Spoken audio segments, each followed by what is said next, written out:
Good morning, Freda. My name is Rebecca, your nurse practitioner. I'm going to do your abdominal examination. I will check to see if everything in your abdomen is okay. So, in the course of the examination, if you have any questions, don't hesitate to ask, okay? If I touch any place and you have pain also, please let me know. Do you have any questions for me? No. Thank you. Let me get my hands sanitized.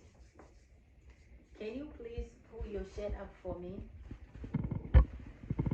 I'll be doing inspection of your belly to see the shape, pulsation of the aorta, and the peristaltic movements of the bowels. I'm looking to see if there's any mass or anything that is abnormal. And for you, I don't see anything that is out of norm. No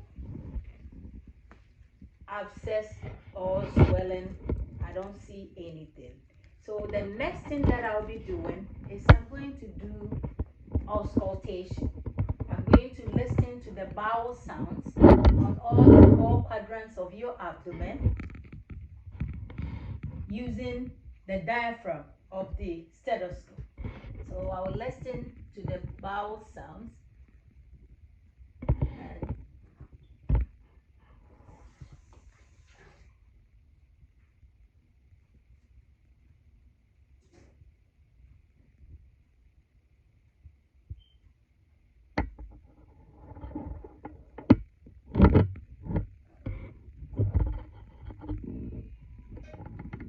The bowel sounds are present in all the 4 quadrants.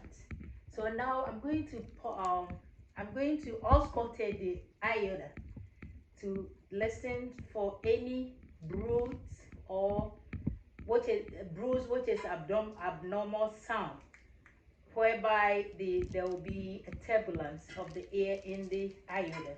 So I'm going to use the bell side of the abdomen that hears it very well. The aorta is just above the umbilicus. I don't hear any bruise.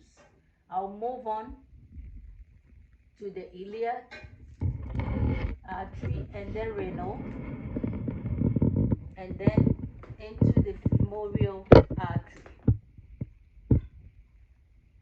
Okay.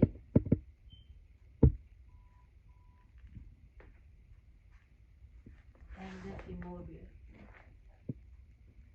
I don't hear any bruise or trill, which is good.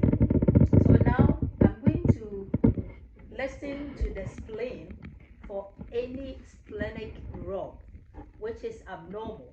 So I will just listen to the spleen, which is on the right upper quadrant.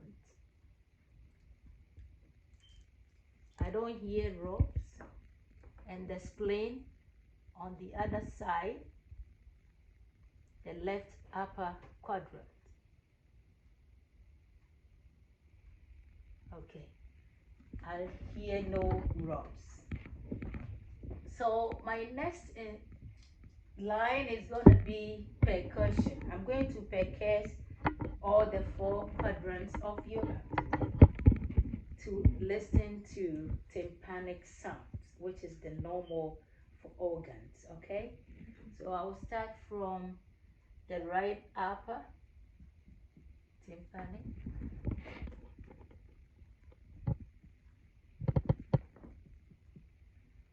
I hear tympanic sounds on all the 4 quadrants of your abdomen.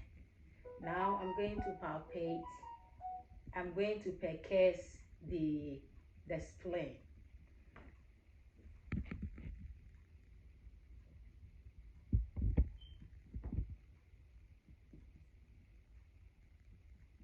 The dull sound is here, so I'll mark it, and then I'll go up. Sorry. So the dull is here. It's supposed to measure between 4 to 7 centimeters when there's nothing, and that's where it is. I will also percase the split. I will start from the 10th intercostal space. Okay. All right. So the spleen is always under the cage of the ribs. So it is in there, but you cannot see the size comparing to the liver. So now I will be doing palpation. I'm going to palpate to see if you have any pain, or am I gonna feel any hard, tender area in the abdomen. So I will start from the right upper quadrant to palpate softly. I'm going to do two types of palpation, the light one, and then I will do the deep also to see if there's any pain, tenderness, mass anywhere. All right, so I will start from the right upper.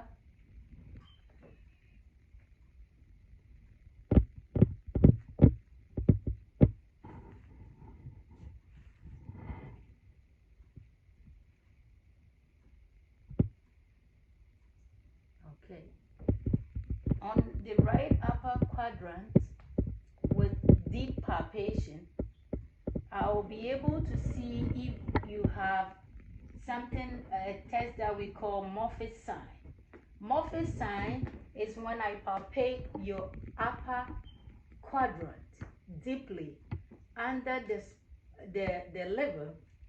If you feel pain and causes you to cease inspiration, then it's a sign of gallbladder inflammation or cholecystitis. Okay, so deep here.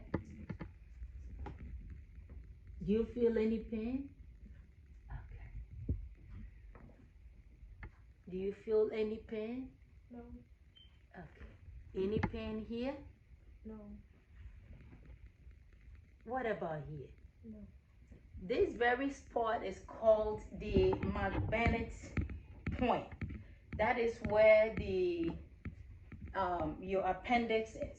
So if I palpate there and you have pain, it's an indication of appendicitis. So we have multiple tests. The first one is the rebound tenderness. If I feel the McBennett point and take off my hand, you feel severe pain, is an indication of appendicitis. And the other one is the Robson sign. If I do rebound tender here and you feel the pain here, it's an also indication of appendicitis. Do you feel any pain here? Okay. Another important thing that I can do is psoas sign. And what I'm going to do, bend your knee for me and push it. Push it. Okay, push against my hand. Do you feel any pain here? No. Do you feel any pain other way? No. Okay. If you feel a pain on your right lower quadrant, which is the McBennett point, is an indication of appendicitis.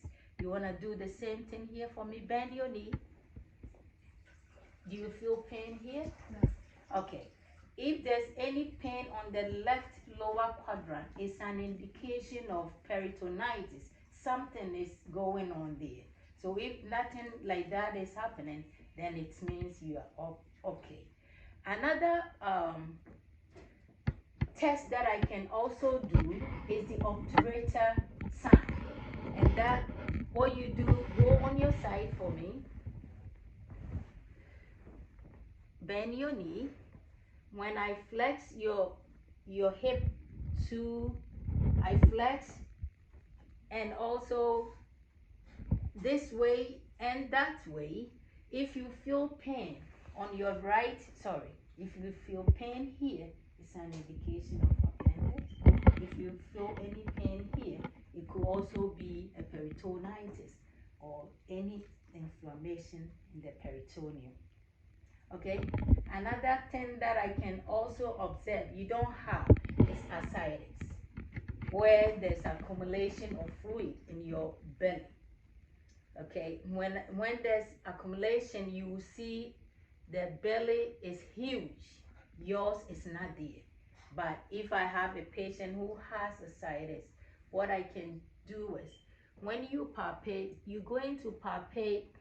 Instead of tympanic, you hear sound of dullness, because the where the fluid is dull sound. So that gives you a clue that there is ascites. And if you cannot find that, the best way to do it is please go on your side. When you go on your side, the fluid all goes to the other side where you lying. So I will get my tympanic sound on this side, and the dull sound will be here, because the fluid has shifted to the where you lie. All right, so far I did not see anything that is abnormal.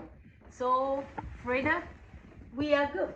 Thank you very much, and I will also expect you to come back for your respiratory examination.